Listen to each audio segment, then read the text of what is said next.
Welcome to the No DQ live recap of WWE NXT for 420, April the 20th, 2021. Thank you to everybody watching this, whether it's live or on demand. I appreciate your viewership. This is the second week of NXT being on Tuesday nights full time. How did this week stack up to last week? Let's go ahead and break it down. We had a brand new intro for NXT from the singer Poppy, who has been at various NXT events, most recently at Stand and Deliver. We had Kyle O'Reilly come to the ring for the opening segment. He had some pep in his step. He did beat Adam Cole at the pay-per-view. He was wearing this, best way I can describe it, as an Orange Cassidy-like outfit. He had a blue denim jacket. He was wearing this hat, which is not Orange Cassidy, but he had some sunglasses. He was dancing around, so a little bit more animated than Orange Cassidy, but I definitely got that Orange Cassidy vibe from him. He talked about Stand and Deliver being the toughest challenge of his career. He can be himself now. He can move on from Adam Cole and do his own thing. He has found the killer instinct. He said, what's next? Well, he could go after the North American title, the workhorse title, or he could go after the NXT champion, Karrion Kross. Cameron Grimes interrupted, and he wants to work with Kyle O'Reilly, thinks that they could form a team together and have a partnership. Kyle O'Reilly sarcastically said he loves it, but then noted that he is clear to compete, and he just saw his first opponent. He looked around, and then he looked right at Cameron Grimes, said, just kidding, but then put on his glasses and said, oh wait, it is you after all. Punched out Cameron Grimes, and our main event was set up. Greg in the chat says, nice to see Kyle get some character and personality. Yeah, I guess if trying to make him like Orange Cassidy is giving him a character. I mean, at least as far as the outfit goes. We had Zoe Stark outside the building for the arrival of Sarray from Japan, and William Regal was there, and Zoe Stark wanted a match with Sarray. Sarray was scheduled to compete against somebody else. Regal was cool with this, so the match was made for later. We then had our first match of the evening, which was LA Knight versus Dexter Lumis, and they had a back and forth match for a while. Then all of a sudden, we had Indy Hartwell show up. She was at ringside, and you had Dexter Lumis distracted. He was mesmerized by Indy, and then LA Knight took a cheap shot. Then LA Knight got distracted. He was trash talking, yelling at Indy, and then Lumis threw LA Knight back into the ring, but then once he was getting back into the ring, LA Knight hit Lumis with a cutter and scored the 1-2-3 victory. After the match was over, Indy got on the apron, and there was a tease that Indy and Dexter Lumis would start kissing, but then the Way showed up and prevented Indy from kissing Dexter Lumis.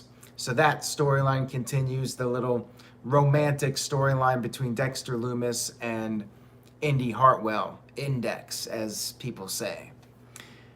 We had Io Shirai interviewed with Beth Phoenix, and they talked about Io's championship reign, and then footage was shown from the match at Stand and Deliver when Io lost the championship to Raquel Gonzalez.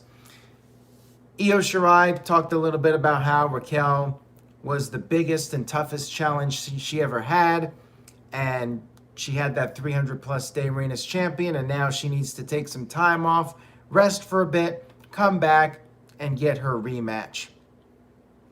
We then had Frankie Monet with her dog interrupt the festivities, and she introduced herself to Io Shirai.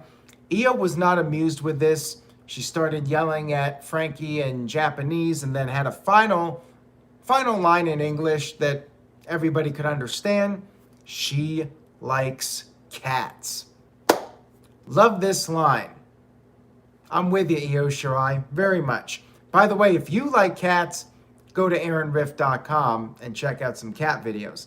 And Shanti did the work for me. Shanti with a $5 super chat says, Io Shirai loves cats. Cheap plug for Aaron Riff's cat channel because Shanti loves cats too.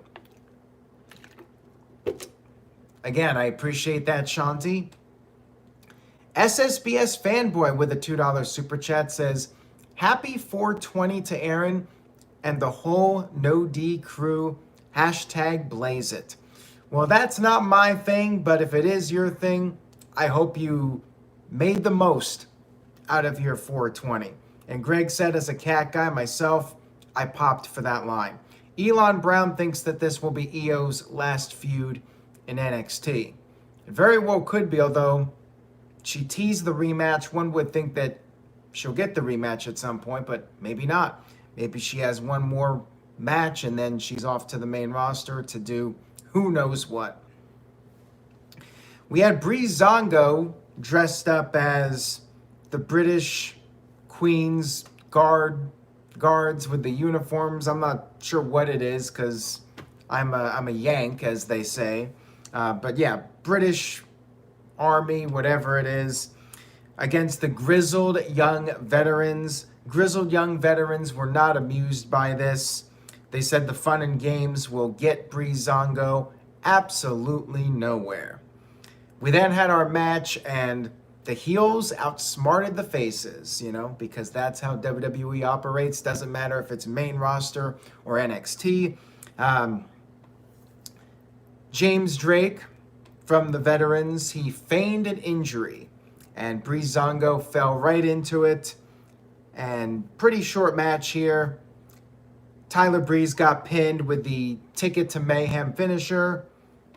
You have the grizzled young veterans building up some momentum, and at some point they'll probably challenge MSK for the tag team titles. And as Greg says, they might bring up Io and Adam Cole when fans are back.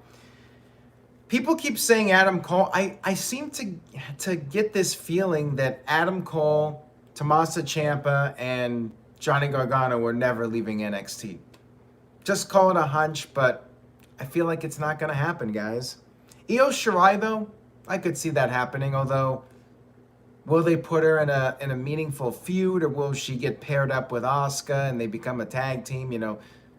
Asuka gets a replacement partner with Kairi Sane leaving. I'm curious to see what they do with Io Shirai on the main roster. I hope she'll do well, but it's tough to say. We've seen so many women get called up, and they kind of just are there. And look at Shayna Baszler. I mean, she's doing stuff, but she's taking all those pinfalls, and Io's been booked really well. She had that long reign, and I could see her trading wins with Mandy Rose or somebody on Monday Night Raw for the next 6 months once she gets called up. Elon Brown said Dana Brooke, so, I mean, same thing. We had Indy Hartwell interviewed backstage, but she was quickly interrupted by the way. They do not want her talking and saying anything about Dexter Lumis.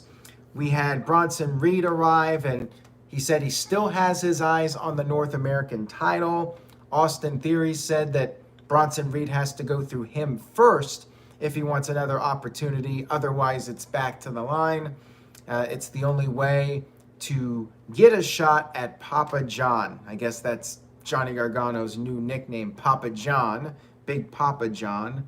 Well, not big, but just Papa John. And a match was set up for next week's show, Austin Theory versus Bronson Reed. SSBS Fanboy with a $2 super chat, thank you for that, says, please bring back Raging Rift to your cat channel. We'll see, never say never. We're hoping to get Virtue doing some content on the No DQ Twitch channel, which hasn't been active in a while, but I've thought about it. Maybe one day. I'm hoping I can do a wrestling game on either Twitch or the YouTube channel, but until they put out a good WWE game or a good wrestling game, it could be AEW. Once there's a good wrestling game on the Switch, I might be doing some stuff. We had Zoe Stark versus Sarray, the Warrior of the Sun, in her first match on NXT. There was a handshake. It was a very friendly match, friendly competition, back and forth here. You had a nice showing from Zoe Stark, but in the end, Sarray hit a spinning heel kick followed by an exploder suplex, picked up the victory. Match was fine. Nice first match for Sarray. Fully expected her to win this one. The two hugged after the match. And then Toni Storm attacked Zoe Stark on the outside, so I guess Toni Storm will be built up as Sarray's next opponent at some point. Looking at some of the comments here, Greg says this was the match of the night. Stark just having great matches with everyone. But has she really been winning? I guess she's just grinding her way, and eventually she'll get to where she needs to be. We had an interesting segment here. We had Cameron Grimes bidding for one of those NFTs. I'm still not even sure what the hell those are. One of those virtual videos that you can have ownership. That's my understanding of what they are, but I'm not even sure. And apparently, in the storyline, Ted DiBiase outbid Cameron Grimes. Looks like we're going to see Ted DiBiase show up at some point, since Cameron Grimes is doing this $1 million man type gimmick. Non-findable tokens, according to Dwayne Atkinson, whatever the hell that means. That's how you know I'm old. I have no idea what this means or why anybody would care about this. But non-fundable tokens. Okay, still don't know what the hell that is. Anyway, moving on here. We had Dakota Kai and Raquel Gonzalez doing a backstage interview, and Dakota was basically doing the talking here and saying that the key word is they, beat Io Shirai so bad Io had to take a vacation, and Raquel vowed to take down anybody until there is nobody left standing. So it is very much like Shawn Michaels and Diesel from '94, with Diesel being the star and Shawn is there in the background trying to take credit for everything and try to steal the spotlight. So we're getting that slow build up towards the eventual breakup of these two.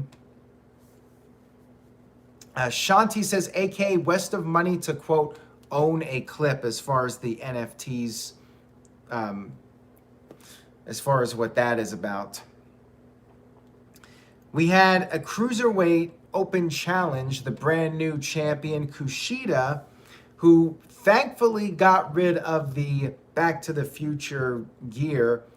I was not a fan of it this whole time just because I think it makes him look very second rate being like a cosplay wrestler, just like that one woman in AEW who was always coming out dressed like Freddie Mercury. I'm like, maybe it's a thing in Japan, people like it, but for me, and I think a lot of viewers watching this, like you see these guys and you're like, they're just a bunch of cosplayers. Like, how am I supposed to get behind this?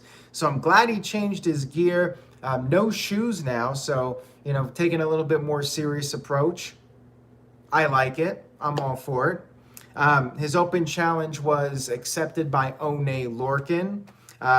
You know you're low on the totem pole, even in NXT, when you're coming out there to face Kushida and nobody believes you have any chance in hell of winning. Match was fine. They did some mat wrestling. One even got a little bit of offense, but in the end, Kushida picked up the win with the hoverboard lock, and then afterwards, Legado del Fantasma attacked Kushida. MSK made the save, and another match was set up for next week, a 6-man match. Kushida teaming up with MSK against Legado del Fantasma. I I thought Santos Escobar was turning face or moving away from the cruiserweight division, but I guess not yet. I guess he's got to have his tag team partners turn against him before they can do a full-fledged babyface turn. And as Elon Brown says, Oney Lorcan is in no man's land without Dunn and Birch. Unfortunately, that's very true, but at least he got his one moment to shine here. Might be his last one for a while. We'll see. We had another backstage segment with Indy Hartwell, this time with Candice LeRae saying that Indy needs to stop being distracted by boys. And they were walking to the locker room of the champs, the tag team champions, Ember Moon, and now I'm forgetting her name. I'm drawing a blank here. Wow. Shotzi Blackheart. My apologies. And as they were walking to the locker room of the tag champs, we had Indy Hartwell just wander off, I guess looking for Dexter Lumis again. And the champs took Candice and they dragged her into their locker room and closed the door. And we didn't see what they did to her, but probably just screwing around with her. We had a Mercedes Martinez promo, and she hyped up a potential match with Raquel Gonzalez. She thinks Raquel is scared, and she said Dakota Kai is the one who is barking the orders. And once she gets rid of Dakota Kai, she'll be able to take care of Raquel Gonzalez, who, as far as Mercedes is concerned, is in the shadow of Dakota Kai. SSBS fanboy, how can you forget about Shotzi? Shame on you. I know. Shame on me. If I'm going to forget anybody, like, she's one of the last ones I should be forgetting about. We had Everrise versus Imperium in a tag team match, and not a whole lot to say about this. Very short match. Kind of felt like a main roster TV match with outside interference. Before the match, Imperium cut a promo talking about expanding their brand and their power. But then pretty early in the match, you had Killian Dane come down to the ring. There was a roll-up in the ring, and Imperium almost lost. But then you had Drake Maverick run down, trying to get his hands on Alexander Wolf, and you had Dane take Drake Maverick and drag him to the back, and then Imperium were able to hit their finisher and pick up the win. Charles Coleman with the $2 super chat says, Imperium needs to go to the main roster. Those guys would be dead on the main roster. Like, totally. Remember, Survivor Series with Walter. Enough said. Like, that's what WWE, at least the main people in charge of WWE, i.e. Vince, Kevin Dunn, those type of people. Yeah. If they don't see much in protecting Walter, those other guys have no chance. Like, no chance. They would end up like the Forgotten Sons, forgotten very quickly. Which they're really good wrestlers, but you know, they're not the type of guys that Vince and Kevin Dunn are going to look at and see this is a gold mine. They're just not going to see it with those people. We had Candice LeRae finally back with the way after whatever she did to her. She was all disheveled. And then Indy reappeared and said that she saw Dexter. She saw him. She was surprised to see what happened to Candice LeRae. And she also ran into William Regal. And apparently a tag team match has been set up for the titles, but Candice was still not very amused about the situation. Johnny Boy with a $9.99 super chat. Thank you very much for that, Johnny Boy. I appreciate it. He says, do you think Karrion Kross will go to the main roster for fitting the belt and give him a monster push, maybe against John Cena at WrestleMania? Well, I did see the little tease on social media, but you guys have to keep in mind that John Cena's always teasing stuff that doesn't go anywhere. It's just John Cena. He likes to tease and get people talking with the little cryptic posts.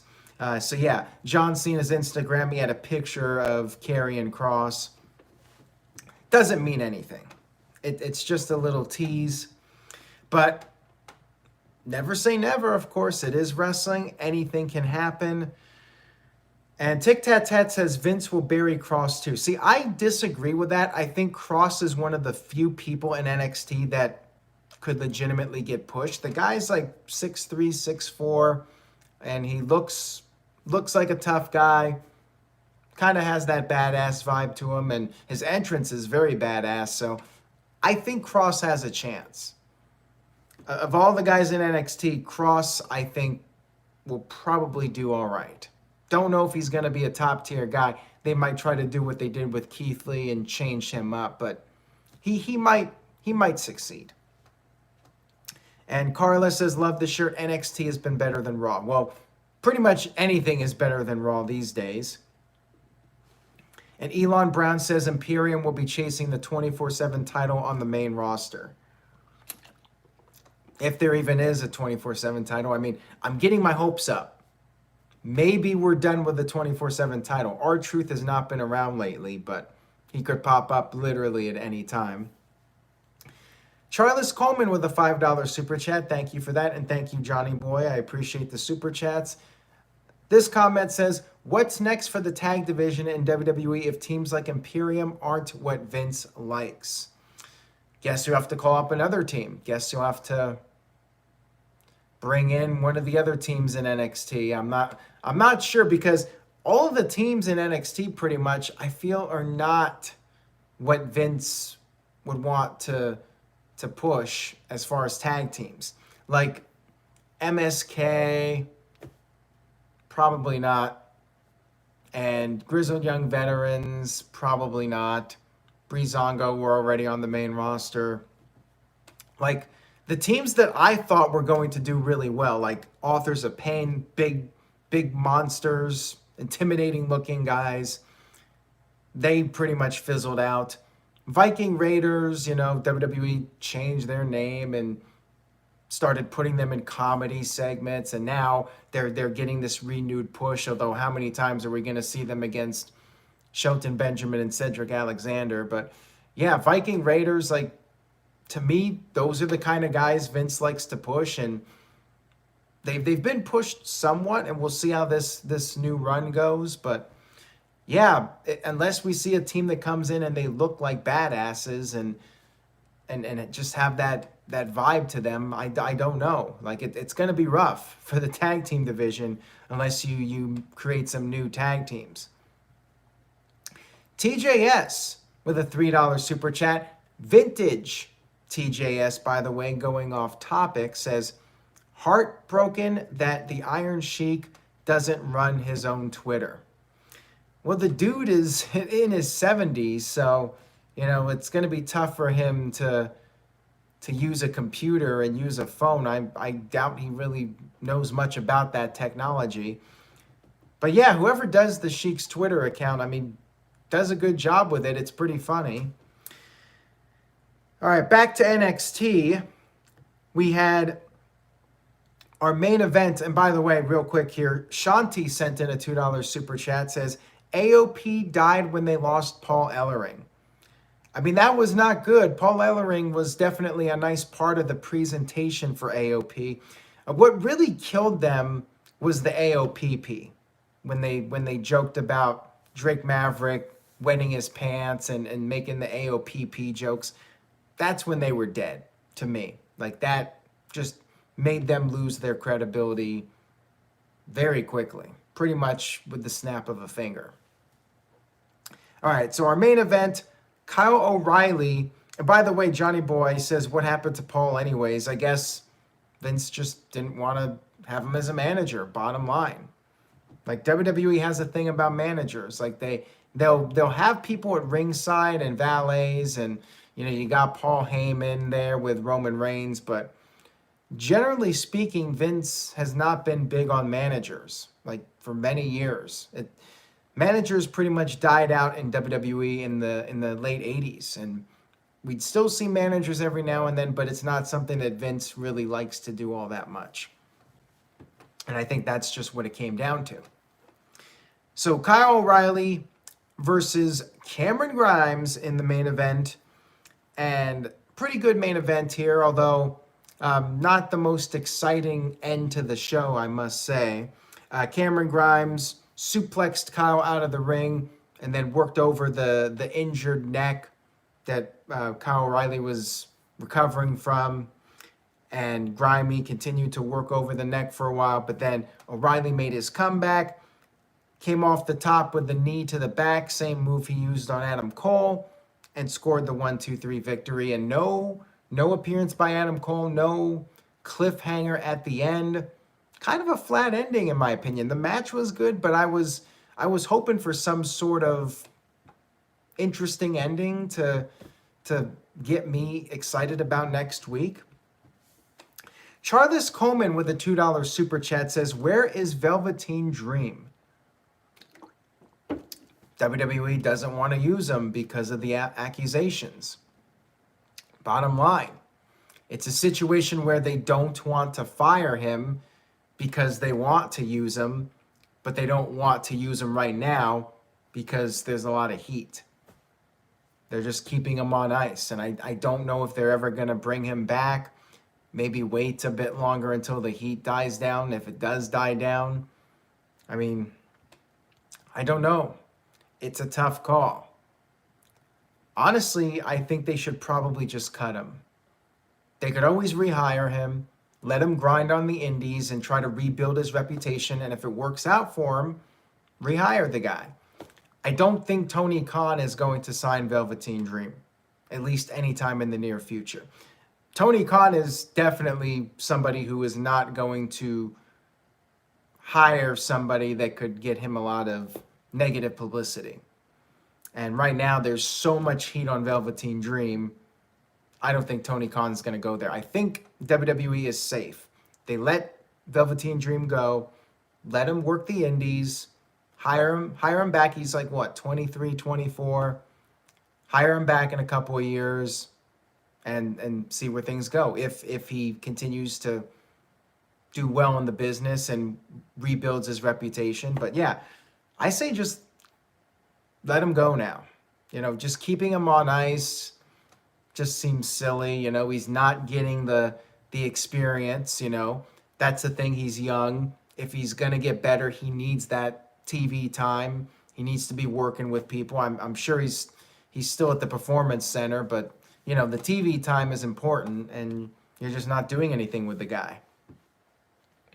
SSBS Fanboy with a $2 super chat. I'll get to this one in a minute. Let me do the letter grade first. So, this is going to be unpopular, but I thought this was kind of a boring show. Like, the wrestling was good, but it just felt like, okay, we had our first week. It was, pretty big show. This week, we're just going to put out a standard wrestling show, some good matches, slow storyline development, but there was really nothing on this show that I was like, man, I really got to tune in next week. It was just an okay show. Not a bad show, but I mean, I would not really recommend watching the whole 2-hour show. This is one of those shows where I would say, watch the NXT clips on YouTube.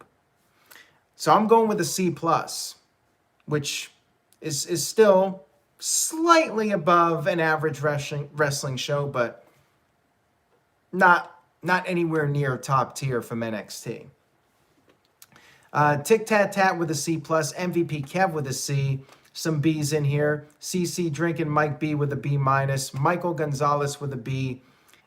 Israel Diaz says B- better than Raw, of course.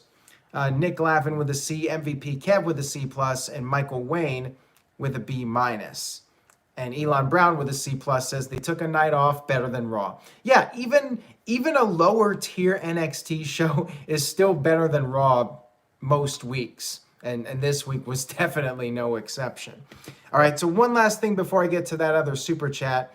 One thing I did like that wasn't part of NXT, we had a couple of Ric Flair car commercials, one with David Marquez, who used to work with the NWA and on Power. And then we had one with LA Knight. And I thought those were pretty funny. I did like those commercials. I just wanted to comment on those. Johnny Boy with a $5 super chat. Thank you, Johnny. Says, with fans supposedly coming back for SummerSlam, what would be your two big matches to sell tickets from SmackDown and Raw? Brock Lesnar. SummerSlam, full arena. Maybe they even do a ballpark, like they could do Fenway Park in Boston, outdoor crowd. But if they're able to do 100% capacity indoors, enough people are vaccinated, and we have some herd immunity, Brock Lesnar. Bring him back. Doesn't matter who he faces. You got two compelling matches. Bobby Lashley versus Brock Lesnar or Roman Reigns versus Brock Lesnar. Either one I'm cool with. Maybe WWE saves Edge versus Reigns for SummerSlam. You could put Brock on Raw against Bobby Lashley, but regardless of what you do, I think you got to bring back Brock. Like I did say before that Brock was getting stale, but you got a couple of really interesting matches you can do with him that we haven't really seen. I mean, we have seen him against Reigns, but we haven't seen face Brock Lesnar versus heel Roman Reigns. And of course, Lashley versus Lesnar, I'd be very intrigued about. And going back to this other super chat here from SSBS Fanboy, top 5 System of a Down songs. So he's going very off topic here to the point where we're not talking about wrestling, period. But here's the thing. Darren from System of a Down, big wrestling fan. He's been at a number of WWE events. He was actually at No Mercy in 2017, front row there. So he's a big wrestling fan. He's a WWE guy. I managed to tie in this off-topic non-wrestling question and tie it into WWE. Darren from System of a Down, big WWE fan. And Shanti with the $2 super chat says, give Brock Lesnar the Money in the Bank to tease both champs. Yeah, you could do that. I mean, they already had Brock Lesnar win Money in the Bank, but I guess you could repeat that angle again. Not sure how I feel about that. I don't think Brock should show up until there's a crowd. I mean, having him show up at the Thunderdome, I guess you could do that, but yeah, I think you should save him. He could just show up and call his shot. He's Brock Lesnar. Yeah, Chop Suey would be up there. BOYB would be up there. Radio Video, I think, is my favorite System of a Down song, period. Lonely Day, Hypnotize. Those would be my top 5. And Toxicity would be up there, so 6. There you go. And Aerials would be up there too. And the new songs, yeah, Protect the Land, I like that one. And the Genocidal Humanoids, again, wrestling tie-in. Darren named that song after Bobby Heenan calling people humanoids. So there you go. I managed to tie in System of a Down, that non-wrestling question, to WWE. Anyways, guys, that's all I got for tonight. Oh, Violent Pornography, another great one too. Have a great night, everybody. Thank you for tuning in. If you enjoyed this video, please give it a like, spread the word, tell a friend, turn on the notifications for updates, and I will see you guys next time.